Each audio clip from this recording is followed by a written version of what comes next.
स्वामी श्री रामचरण जी महाराज की अनुभवाणी ग्रंथ समता निवास का 9वां प्रकरण चल रहा है। महाराज फरमा रहे हैं, हाय बहारा हिंदू रोवे, भी तोबा तुरक पुकारे, ये करामात दोई अलिब केरी, कोई बिरला राम संभारे। राम संभारे बिरला कोई, तोबा हाय न रोवे, रोया सु नहीं पाछो आवे, ज्ञान गाठ की को खोवे। क्या कह रहे हैं महाराज? जब शरीर चला जाता है, जब शरीर नहीं रहता है तो हिंदू रोते हैं, हाय बारे हाय मारे, चले गए सब उनके लिए बाहर दहाड़ मार मार के रोते हैं। और मुस्लिम तोबा तोबा करके पुकारते रोते। तो महाराज कह रहे हैं कि ये करामात दोई अलिब केरी, कोई बिरला राम से, कोई बिरले ही हैं जो उस समय राम जी के नाम का सुमिरन करते हैं, स्वरूप का बोध करते हैं, सत का सुमिरन करते हैं, सत को याद करते हैं, यानी वो जाने पर रोते नहीं। ऐसे बिरले ही, बाकी तो सब जाने पर रोते हैं।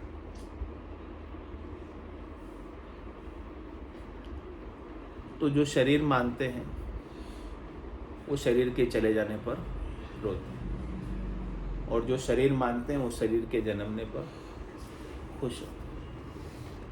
लेकिन जिसने स्वरूप का बोध कर लिया, जिसने राम को जान लिया, राम को संभाल लिया, तो राम तो कहीं जाता नहीं है और कहीं आता नहीं, केवल कपड़े बदलता है। आत्मा ने क्या किया? पुराने कपड़े हो गए थे, शरीर जर्जर हो गया था, शरीर काम का नहीं रहा था, तो उसने क्या किया? वो कपड़ा उतार दिया और दूसरा कपड़ा पहन लिया। तब इसमें आप कपड़े बदलते हो तो रोते हो क्या? रोज रोज बदलते हो कपड़े? आप पुराने हो जाते हैं कपड़े तो चेंज करते हो, रोते हो रोज, मेरा पुराना कपड़ा चला गया? नहीं रोते। ऐसे ही महाराज कह रहे हैं कि जिसने स्वरूप का बोध कर लिया, इस सत्य को जिसने जान लिया कि वो रहने वाला राम आपके भीतर है, वो कहीं नहीं गया, न कहीं गया न कहीं आया। ऐसे राम को जिसने संभाल लिया, जो जाने वाला नहीं, आने वाला नहीं, मरने वाला नहीं, जन्मने वाला नहीं, वो नहीं रोएगा, क्योंकि उसे पता हो गया कि ये राम तो कभी मरता ही नहीं है। मरने वाला तो शरीर है, जो मरेगा ही, कपड़ा तो पुराना होगा ही, फटेगा ही, हमेशा थोड़ी रहेगा। इस बात का ज्ञान जिसे, समझ जिसे हो गई, वो नहीं रोता। ऐसे बिरले ही है जिसे इसे ज्ञान की समझ, यानी जिसने राम को संभाल लिया। तो कह रहे राम संभारे बिरला कोई, कोई बिरले ही महाराज कह रहे ऐसे राम को संभालते हैं, बाकी तो तोबा हाय करते हैं। और कह रहे रोया सु पाछो नहीं आवे, ज्ञान गाठ को खोवे। और रोने से क्या होगा? कुछ फायदा मिलेगा? वापस आ जाएगा? नहीं आएगा।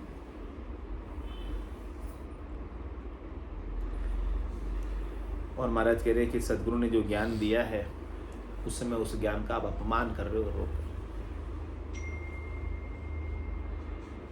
मतलब ज्ञान आपके ऊपर असर ही नहीं कर रहा है, ज्ञान की समझ ही नहीं रह रही उस समय। हाँ, उस समय ज्ञान की समझ होवे तो रोवे नहीं, ज्ञान की समझ नहीं होने के कारण रो रहे, अज्ञान अवस्था में, मूढ़ अवस्था में रो रहे।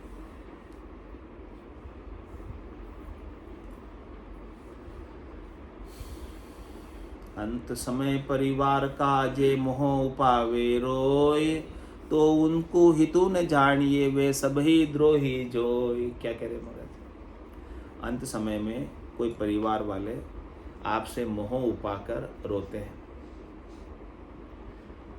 तो वो आपके हितैषी हैं या द्रोही है? महाराज कह रहे आपके दुश्मन हैं या आपके भला करने वाले? द्रोही है। महाराज कह रहे द्रोही है, वो दुश्मन है जो रो रहे हैं। नया कपड़ा पहनने जा रही है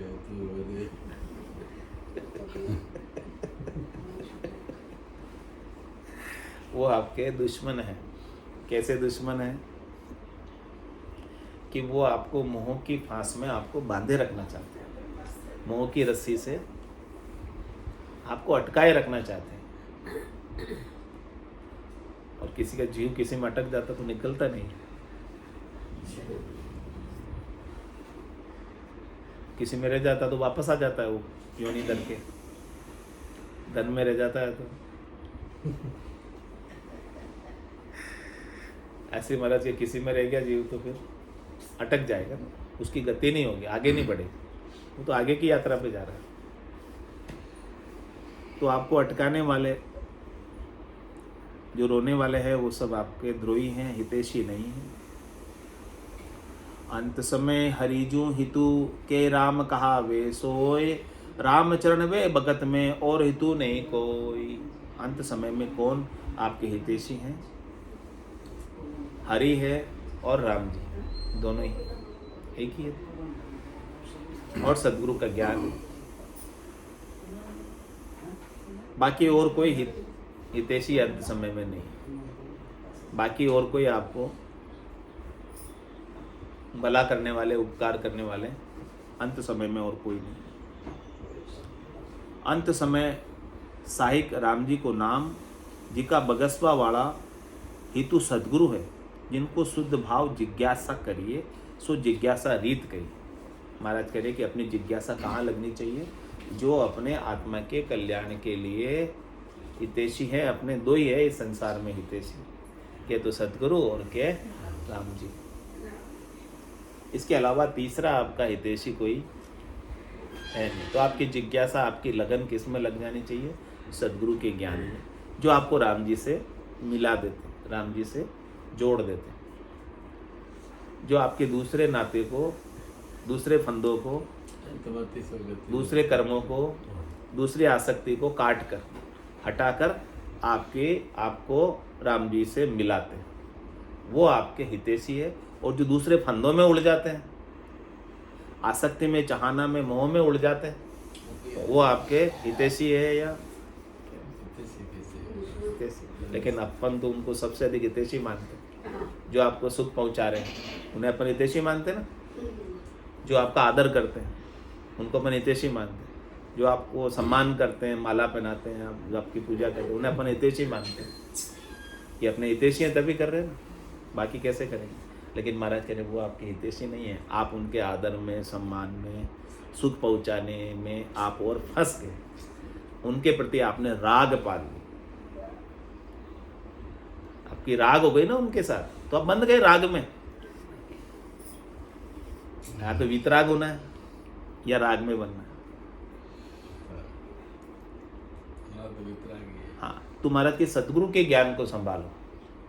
सद्गुरु का ज्ञान जब आपको मिल जाएगा तो संसार के सारी राग आपकी मिट जाएगी। ये परीक्षा है, कसौटी है।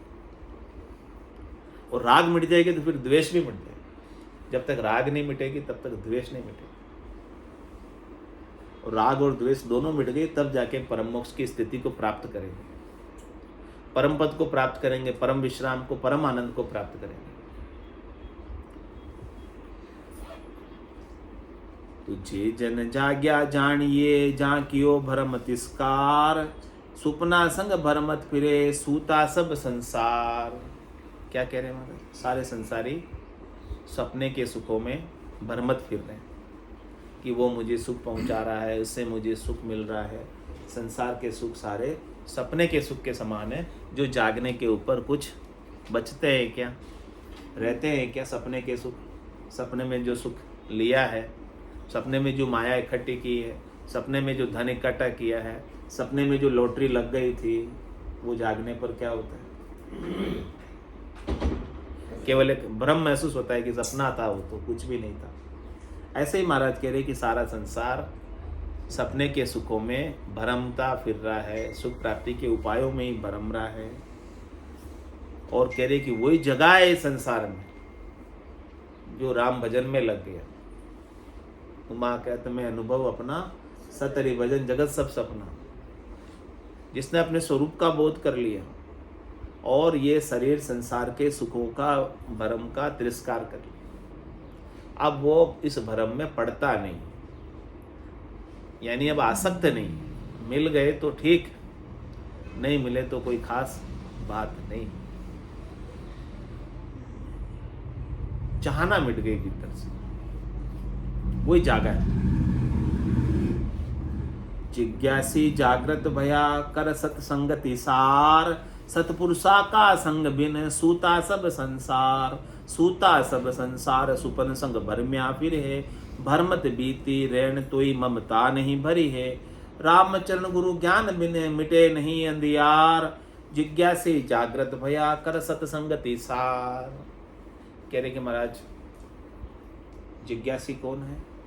जो सत्संग में आने की इच्छा रखता है, जो मोक्ष प्राप्त करने की इच्छा रखता है, जिसमें जिज्ञासा है कि मुझे मेरे बारे में जानना है कुछ, मैं कौन हूँ, मैं कहाँ से आया हूँ, मैं कहाँ जाऊँगा, कितने दुख भोग के आया, आगे जाकर यदि मैंने ऐसे ज्ञान को धारण नहीं किया तो कितने दुख और भोगूंगा। इस बात को जानने की जिसमें जिज्ञासा, वो जिज्ञासी जन है। और जो जिज्ञासी होता है वो तो सदगुरु को ढूंढ लेता है। जहाँ चाह है वहाँ राह है। अपने अंदर मुमुक्ष होने की चाहना ही नहीं हो तो वहाँ राह नहीं मिले। लेकिन महाराज फरमाने की जो जिज्ञासी है, जिसे जानने की इच्छा है, उसको सदगुरु मिल भी जाते हैं, उसको ज्ञान प्राप्त हो जाता है और वो जागृत हो जाता है। कहाँ से? सत्संगत से सार लेकर। सत्संग में सार मिलता है और कुसंग में असार। तो कह रहे हैं महाराज क्या करना, सत्संग करना है कि कुसंग करना है?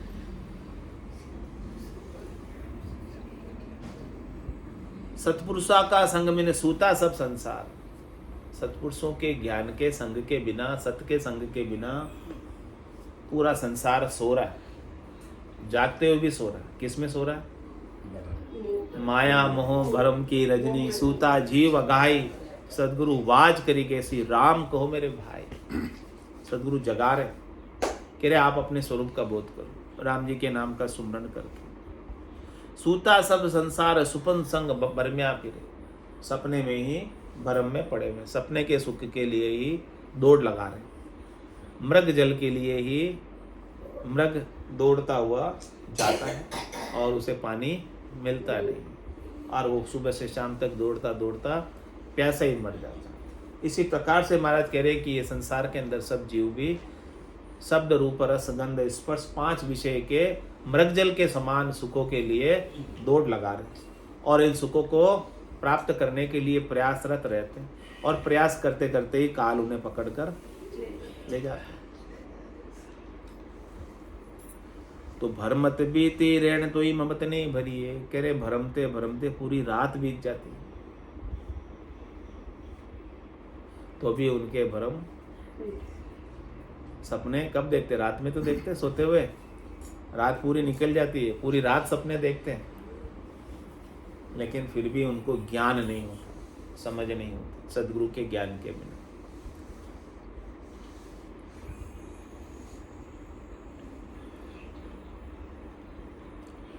रामचरण गुरु ज्ञान मैंने मिटे नहीं अंधियार। इसलिए महाराज कह रहे सतगुरु का ज्ञान जब तक नहीं मिटेगा तब तक आपके संसार के सुखों के भरम का अंधियारा मिटने वाला नहीं।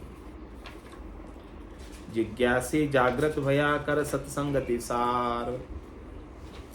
जे शुद्ध जिज्ञासी जानिए जो सुरता रखे एक ठाई। जहाँ का मन की नेष्टा रूप नहीं चर्चा माय। रूप नहीं चर्चा माए राम रसन सुगावे। सांच झूठ की परख करे मन सांच संभावे। तू रामचरण वाकी समझ कदे न बाटो खाए। ये शुद्ध जिज्ञासी जानिए सो सुरता रखे एक ठाए। क्या कह रहे महाराज? शुद्ध जिज्ञासी कौन है? मुमुक्ष कौन है? परम मोक्ष में कौन जाना चाहता है? उसकी पहचान हम कैसे करें? उसकी पहचान बता रहे हैं कि जो सुरता रखे एक ठाए, जो अपनी सुरता को एक ठाम पर रखे। सुरता भटक रही है अभी इधर उधर। महाराज कह रहे हैं कि सुरता को एक जगह रखो।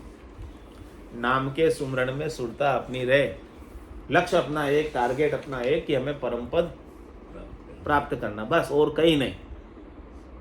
कह सुखराम दान देव साईं, परम पद बिना लेशु में नाई। ऐसी सुरता हो जाए बस हमें, और कहीं नहीं। जाका मन की निष्ठा रूप नहीं चर्चा में। जिनकी मन की निष्ठा रूप में नहीं, ज्ञान में, शरीर में नहीं। रूप मतलब शरीर। कहाँ है निष्ठा? स्वरूप में। रूप में नहीं, स्वरूप में। रूप नहीं चर्चा माय राम रसन सुगा। रसना से राम नाम का उच्चारण करता है ताकि स्वरूप का बोध होता रहे, भूले नहीं स्वरूप को, याद रहे स्वरूप। सांच झूठ की परख करे मन सांच संभाल। क्या तो सच्चा है और क्या झूठा, उसकी परख करे। संसार असार है, परमात्मा सार है। शरीर और आत्मा, इसमें से कौन नित्य है, उसकी परख। अनित्य को आसक्ति छोड़े और नित्य में लगे। तू रामचरण वाकी समझ कदे न बाटो खाए। ऐसी समझ हो जाए तो महाराज फरमाने वो कभी ठगाएगा नहीं, वो कभी नुकसान में नहीं जाएगा, वो हमेशा जीत में रहेगा और जीत कर परम पद पाएगा। तो जे शुद्ध जिज्ञासी जानिए सो सुरता रखे एक ठाए। 167 हरजस पदराग मिश्रित 2। संतों में ऐसा सतगुरु जाम, आवागमन मिटे दुख भारी, महापरम सुख पाऊं। संतों में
सतगुरु चाहूं आवागमन मिटे दुखकारी महापरम सुख पाऊं बनिया सोच भरम होटे तीरथ सूतन कीजे बनिया सोच भरम होटे तीरथ सूतन कीजे सेवा किया साँच नहीं आवे यूं तो राम रीजे सेवा किया साँच नहीं आवे यूं तो राम रीजे संतों में सतगुरु चाहूं आवागमन मिटे दुख बारी महापरम सुख पाऊं भरम करम दो न्यारा जहाँ सूर ओलिव लाई पाप पुण्य दो न्यारा जहाँ सूर ओलिव लाई कै सुख राम राम बिन जग में सब ही कर्म उपाय कै सुख राम राम बिन जग में सब ही कर्म उपाय संतों में ऐसा सतगुरु चाहूं आवागमन मिटे दुख बारी महापरम सुख पाऊं बोलो राम सतगुरु देव जी महाराज ने धन्य हो परम दयाल सतगुरु सुखराम जी महाराज ने धन्य हो अनंत श्री सतगुरु सुखराम जी महाराज के ज्ञान ससुरो भगवान ने धन्य हो केवली भगवंता ने धन्य हो जीवा तारण जहाज ने धन्य हो मोक्ष के मार्गा ने धन्य हो अनंत कोटि संतान ने धन्य हो